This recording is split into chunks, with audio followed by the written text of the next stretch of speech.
मैं देवधारा हूं।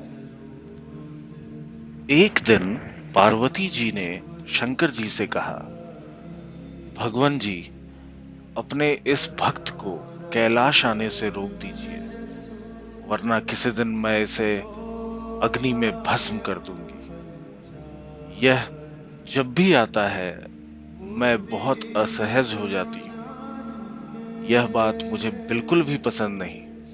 आप इसे समझा दीजिए, यह कैलाश में प्रवेश ना करे। शिव जी जानते थे कि पार्वती जी सिर्फ उनके वरदान की मर्यादा रखने के लिए रावण को कुछ नहीं कहती, अन्यथा वह चुपचाप उठकर बाहर आकर देखते हैं रावण नंदी जी को परेशान कर रहा था। शिव जी को देखते ही वह हाथ जोड़कर प्रणाम करता है और कहता है, प्रणाम महादेव जी। आओ दशानन, कैसे आना हुआ? मैं तो बस आपके दर्शन करने के लिए आया था महादेव जी। आखिर महादेव जी ने उसे समझाना शुरू किया, देखो रावण, तुम्हारा यहाँ आना पार्वती जी को बिल्कुल भी पसंद नहीं है, इसलिए तुम यहाँ मत आया करो। महादेव जी, यह आप क्या कह रहे हैं? आप ही ने तो मुझे किसी भी समय आपके दर्शन के लिए कैलाश पर्वत आने का वरदान दिया है, और अब आप ही अपने वरदान को वापस ले रहे हैं। ऐसी बात नहीं है रावण, लेकिन तुम्हारे क्रियाकलापों से पार्वती जी परेशान रहती हैं, और किसी दिन उन्होंने तुम्हें श्राप दे दिया तो मैं भी कुछ नहीं कर पाऊंगा। इसलिए बेहतर यही है कि तुम यहाँ पर ना आओ। फिर आपके वरदान का क्या, वो तो मिथ्या हो गया ना महादेव जी। मैं तुम्हें आज एक और वरदान देता हूँ। तुम जब भी मुझे याद करोगे मैं स्वयं ही तुम्हारे पास आ जाऊंगा, लेकिन तुम अब किसी भी परिस्थिति में कैलाश मत आना। अब तुम यहाँ से जाओ, पार्वती जी तुमसे बहुत रुष्ट हैं। रावण चला जाता है। समय बदलता है। हनुमान जी रावण की स्वर्ण नगरी लंका को जलाकर राख कर कर चले जाते हैं, और रावण उनका कुछ भी नहीं कर सकता है।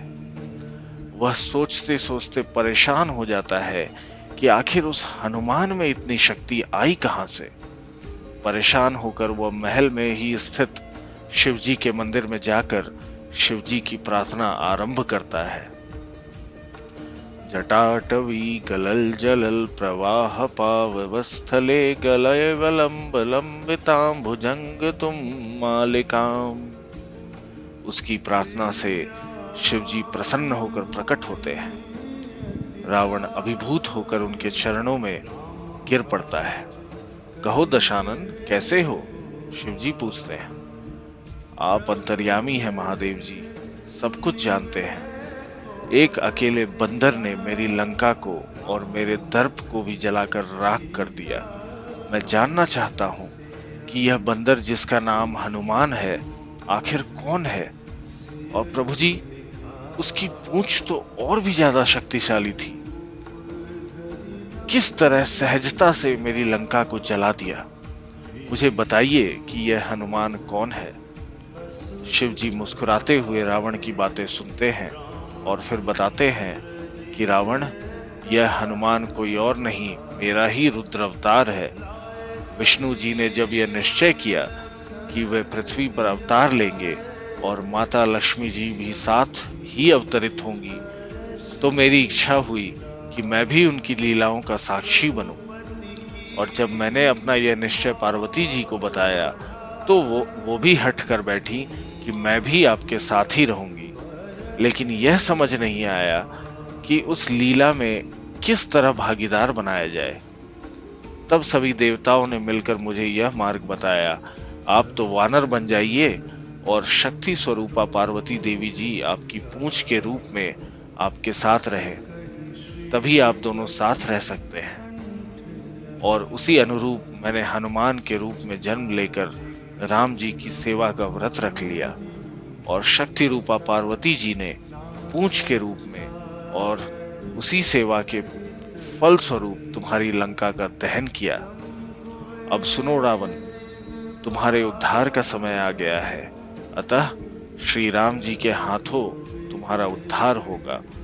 मेरा परामर्श है कि तुम युद्ध के लिए सबसे अंत में प्रस्तुत होना, जिससे कि तुम्हारा समस्त राक्षस परिवार भगवान श्री राम जी के हाथों से मोक्ष को प्राप्त करे और तुम सभी का उद्धार हो जाए। इस तरह रावण को सारी परिस्थिति का ज्ञान हुआ और उसी अनुरूप वह युद्ध की तैयारी करता है और अपने पूरे परिवार को राम जी के समक्ष युद्ध के लिए पहले भेजता है और सबसे अंत में स्वयं मोक्ष को प्राप्त होता है। भूलना पड़ेगा। राधे राधे।